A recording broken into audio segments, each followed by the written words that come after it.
이스라엘군이 가자 북부에 이어 남부까지 공습의 범위를 넓혀가고 있습니다. 이런 가운데 피난민들이 대피한 유엔 학교 등이 공습을 받아 최소 80명이 숨졌다는 주장이 나왔습니다.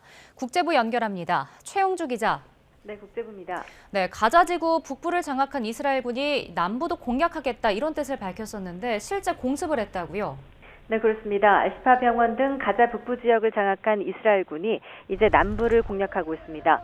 팔레스타인 뉴스통신사인 와파는 현지 시간 18일 가자 지구 남부 칸 유니스에 있는 주거용 건물이 공습을 받아 최소 26명이 숨졌다고 전했습니다. 외신들은 지역 병원 원장의 말을 인용해 공습 이후 26명의 시신과 23명의 중상자가 이송됐고 사망자 대부분이 어린이라고 전했습니다.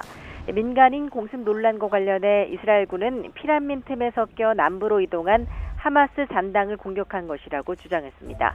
한편 지난달 말부터 시가전에 나선 가자시티 서부 지역을 장악한 이스라엘군은 어제 동쪽으로 시가전 작전 구역을 확대했다고도 밝혔습니다.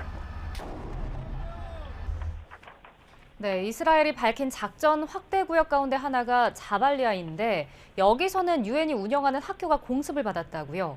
네, 이 피난민들이 대피한 팔레스타인 가자지구 북부 자발리아의 유엔 학교가 이스라엘군의 공습을 받아 최소 50명이 사망했다는 주장이 하마스 측에서 제기됐습니다. 하마스가 통치하는 가자지구 보건부 관리는 AFP 통신에 유엔이 운영하는 자발리아의 알파쿠라 학교에 공습이 있었다면서 최소 50명이 사망했다고 말했습니다. 이 관리는 또 자발리아 난민촌 건물에서도 일가족 32명이 숨졌고 이 가운데 19명이 아이들이라고 밝혔습니다. 가자지구 보건부 관리의 주장에 대해 이스라엘군은 아직 공식적인 반응을 내놓지 않고 있습니다. 유엔 팔레스타인 난민구호기구 필립 라자리니 집행위원장은 소셜미디어 X에 피난민을 수용한 학교에서 수십 명이 죽고 또 사진과 영상을 받았다며 이런 공격은 즉각 중단돼야 한다고 목소리를 높였습니다. 네, 전해주신 것처럼 인도주의적 피해가 워낙 크다 보니까 전 세계에서 휴전 압박이 큰 상황인데요. 네타냐후 총리가 전쟁을 계속하겠다 이런 뜻을 밝혔다고요? 네, 네타냐후 이스라엘 총리는 현지 시간 18일 기자회견을 열고 하마스가 괴멸할 때까지 계속 싸우겠다는 뜻을 거듭 밝혔습니다. 인질 석방을 위한 협상이 있었다고 인정을 하면서도 협상이 곧 타결될 것이라는 소식은 잘못된 보도라며 지금까지 어떤 협상도 타결되지 않았다고 밝혔습니다. 아울러 가자 지구의 연료 반입을 허용한 데 대한 일각의 반발에 대해서도 해명했는데요.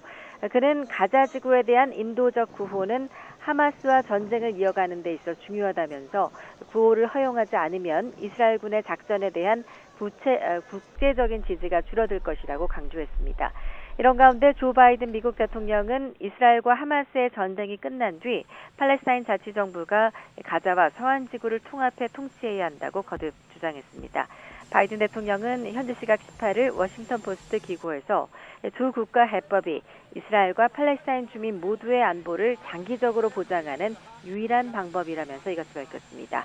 지금까지 국제부에서 전해드렸습니다.